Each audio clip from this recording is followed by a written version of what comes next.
Election കമ്മീഷന്റേത് ഇരട്ടത്താപ്പോ എന്നാണ് ചോദ്യം. മധു, ഇരട്ടത്താപ്പല്ലേ? തീർച്ചയായും അത് വളരെ പ്രകടവുമാണ് എന്നുള്ളതാണ്. അതായത് ഒന്ന് മറച്ചു വെക്കുക എന്ന ഒരു ഒരു സവിശേഷത പോലും അവകാശപ്പെടാത്ത തരത്തിലുള്ള ഇരട്ടത്താപ്പിന്റെ പ്രകടനമാണ് കാണുന്നത്. ചെന്നൈയിലെ പ്രസംഗത്തിൽ 24 മണിക്കൂറിനകം ഖാർഗെയുടെ മറുപടി ആവശ്യപ്പെട്ടിരിക്കുകയാണ് ഇലക്ഷൻ കമ്മീഷൻ.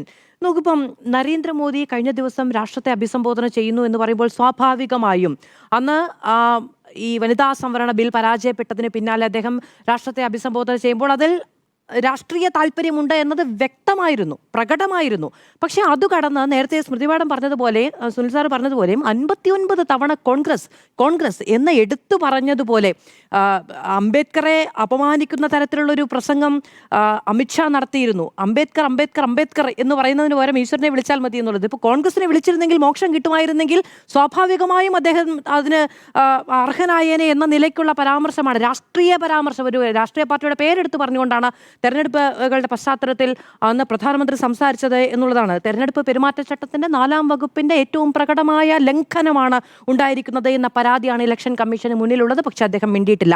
ഞാൻ നേരത്തെ അങ്ങയോട് വിയോജിച്ചതുപോലെ കോൺഗ്രസിന് പക്ഷേ വളരെ സ്ട്രാറ്റജിക്കായ പിഴവുകൾ ഇന്ത്യൻ രാഷ്ട്രീയത്തിൽ സംഭവിച്ചുകൊണ്ടേയിരിക്കുന്നു.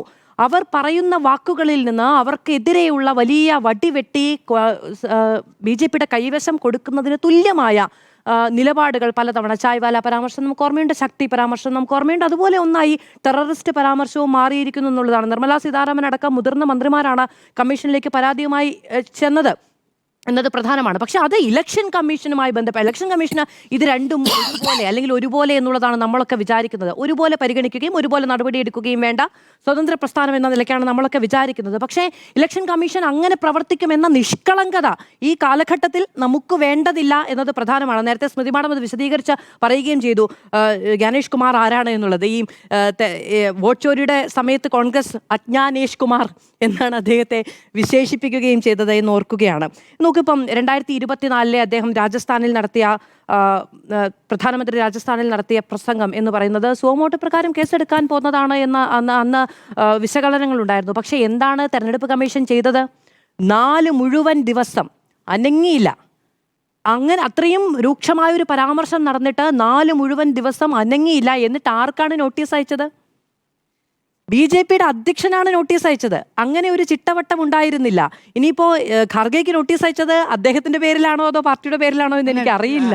BJP അധ്യക്ഷൻ മാത്രമല്ല 2 അധ്യക്ഷന്മാർക്കും നിങ്ങൾ വർഗീയ പ്രസംഗം നടത്തരുത്, 2 അധ്യക്ഷന്മാർക്കും അതെ എന്ന് ഈ പറയുന്ന ജനറലൈസ് ചെയ്യുകയും ചെയ്തു. അപ്പൊ അന്ന് അതുപോലും അത്രയും പ്രകടമായ നിയമപരമായ നടപടിയെടുക്കാൻ മാത്രം പോകുന്ന ഒരു പരാമർശം ഉണ്ടായിട്ട് പോലും BJPയുടെ അധ്യക്ഷനാണ് അന്ന് ഇലക്ഷൻ കമ്മീഷൻ നോട്ടീസ് അയച്ചത് എന്നത് നമ്മൾ ഓർക്കേണ്ടതാണ്. നോക്കൂ, ഇപ്പോൾ 2024 പൊതു തെരഞ്ഞെടുപ്പിന്റെ പശ്ചാത്തലത്തിൽ എത്രയെത്ര പരാമർശങ്ങളാണ് ഉണ്ടായത്. ഹ്യൂമൻ റൈറ്റ്സ് വാച്ചിന്റെ റിപ്പോർട്ടിന്റെ ഹെഡ്ലൈൻ ഇങ്ങനെയാണ്: hate speech fuelled Modi's election campaign എന്നാണ് അതിൻ്റെ തലക്കെട്ട് ഉണ്ടാകുന്നത്.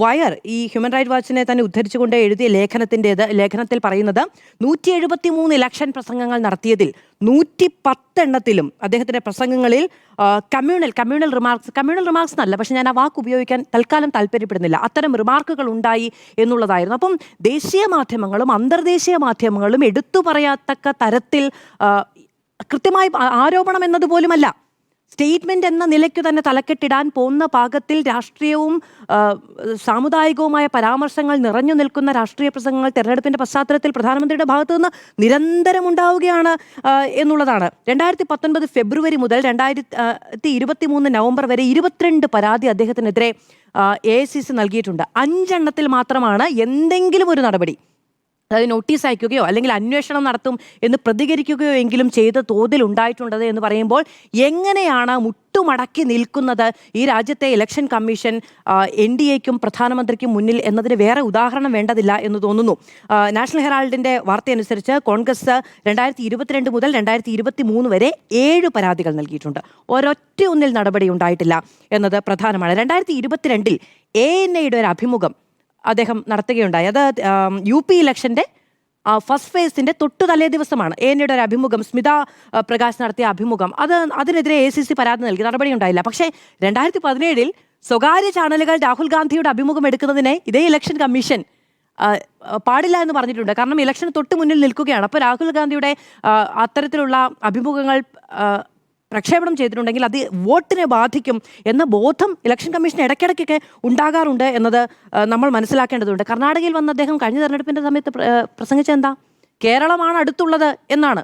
അദ്ദേഹം ജാർഖണ്ഡിൽ പോയി പ്രസംഗിച്ചത് എന്താ? ലവ് ജിഹാദിന്റെ ഉറവിടം ജാർഖണ്ഡിലാണ് എന്നാണ്.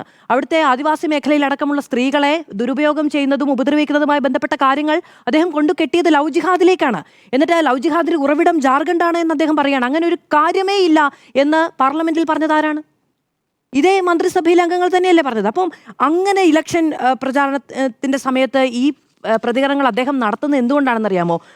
ഇതിലൊരു ചോദ്യവും ഉണ്ടാകില്ല, നിയമ നടപടി ഉണ്ടാകില്ല എന്ന ഉറച്ച ബോധ്യം ഞാൻ പറഞ്ഞല്ലോ, 22 പരാതികൾ വരുന്നു, 5 പരാതികളിലാണ് എന്തെങ്കിലും ചെയ്യുന്നത്, 7 പരാതികൾ ഒരൊറ്റ വർഷത്തിനുള്ളിൽ വരുന്നു, ഒന്നിലും തിരിഞ്ഞുപോലും നോക്കിയിട്ടില്ല. അപ്പം അങ്ങനെയുള്ള ഇലക്ഷൻ കമ്മീഷൻ ഉള്ളിടത്ത് പ്രധാനമന്ത്രിക്ക് ഇതല്ല ഇതിനപ്പുറവും പറയാമെന്ന സാഹചര്യം അദ്ദേഹത്തിന് മുന്നിലുണ്ട് എന്നത് പ്രധാനമാണ്. നമുക്ക് ബജ്റംഗബലി മുദ്രാവാക്യം വിളിച്ചുകൊണ്ട് വേണം നിങ്ങൾ വോട്ട് കാസ്റ്റ് ചെയ്യാൻ എന്ന് അദ്ദേഹം പറഞ്ഞത് ഓർമ്മയില്ലേ? എന്ത് വലിയ വിവാദമായിരുന്നു. ബജ്റംഗ ദളിനെ അദ്ദേഹം കൊണ്ടുപോയി കെട്ടിയത് പെട്ടെന്ന് ബജ്റംഗ ബലിയുമായിട്ടാണ്.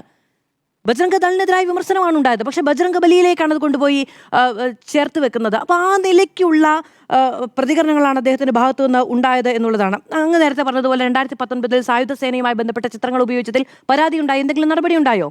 ഇങ്ങനെ ഒന്നും ഉണ്ടാകുന്നില്ല എന്നുള്ളതാണ്. 2019 രാഹുൽ ഗാന്ധി വയനാട് വന്ന് മത്സരിച്ചപ്പോൾ എന്താ പറഞ്ഞത്? മൈനോറിറ്റി മജോറിറ്റി ആയ ഇടങ്ങളിൽ പോയി റെഫ്യൂജായി എന്നാണ് പറയുന്നത്, അല്ലേ? അങ്ങനെ ഒരു പരാമർശമുണ്ടായി. ഈ പച്ചക്കൊടി ഉപയോഗിക്കുന്നതുമായി ബന്ധപ്പെട്ട് ദേശീയ തലത്തിൽ വലിയ പ്രതികരണങ്ങളുണ്ടായി. ഇതൊക്കെ ഉണ്ടാക്കുന്ന രാഷ്ട്രീയ ലാഭം എന്താണ്? നേരത്തെ പറഞ്ഞ മംഗല്യസൂത്രം എന്ന പരാമർശം ഉണ്ടായത് എങ്ങനെയാണ്? കുഞ്ഞുങ്ങളെ ഉണ്ടാക്കുന്ന ബേബി ഫാക്ടറി എന്ന പരാമർശം ഉണ്ടായത് ആർക്കെതിരെയാണ്? ഇങ്ങനെ നിരന്തരം ഇന്ത്യൻ രാഷ്ട്രീയം സാമുദായികമായ താല്പര്യങ്ങളുടെ പ്രകടനം രാഷ്ട്രീയ പ്രസംഗത്തിൽ നിരന്തരം കണ്ടുകൊണ്ടിരിക്കുകയാണ് എന്നുള്ളതാണ്. ഇപ്പം ബംഗാൾ തെരഞ്ഞെടുപ്പിന്റെ പ്രചരണത്തിന് പോയിട്ട് അദ്ദേഹം അവിടെ ഒരു തെരുവിലേക്ക് ഇറങ്ങി ഝാൽമുറി എന്ന് പറയുന്ന ഒരു ഭക്ഷണ പദാർത്ഥം കഴിച്ചു അത്രേ. അതൊരു കോമ്പിനേഷനാണ്.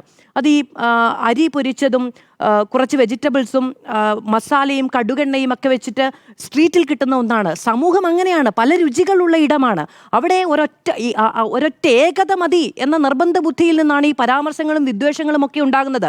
അപ്പോൾ അത് അദ്ദേഹം കഴിച്ചപ്പോൾ എരിഞ്ഞത് തൃണമൂലിനാണെന്നാണ് അദ്ദേഹം പിന്നീട് രാഷ്ട്രീയമായി തൃണമൂലിനെ പരിഹസിച്ചത്. പക്ഷേ ഈ പറയുന്ന രുചി വൈവിധ്യങ്ങളെ ഇതെല്ലാം ഒന്നിച്ചു ചേർന്നാലേ ഇന്ത്യയുടേതുപോലെ ബഹുസ്വരമായ ഒരു സമൂഹം ഉണ്ടാവുകയുള്ളൂ, അതിൻ്റെ രുചിഭേദങ്ങൾ ഉണ്ടാവുകയുള്ളൂ എന്ന് തിരിച്ചറിയാതെ ഇത്തരം നിരന്തരമായ ഒന്നിനു വേണ്ടി മാത്രമുള്ള രാഷ്ട്രീയ താല്പര്യങ്ങളും സാമുദായിക താല്പര്യങ്ങളും ഉണ്ടാകുന്നത്, തെരഞ്ഞെടുപ്പിന്റെ സമയത്ത് പോലും അത് വേണ്ട എന്ന് വെക്കേണ്ടതില്ല എന്ന ചിന്തയുണ്ടാകുന്നത് നിക്ഷിപ്തമായ താല്പര്യത്തിലാണ്. അതിൽ നടപടിയെടുക്കാൻ കഴിഞ്ഞില്ലെങ്കിൽ നേരത്തെ സുനിൽ സാറ് പറഞ്ഞതുപോലെ നട്ടല് എന്നൊന്നില്ല എന്നൊരു വാർത്താക്കുറിപ്പ് ഇറക്കിയാൽ ഇലക്ഷൻ കമ്മീഷൻ സുഖമായിരിക്കാം.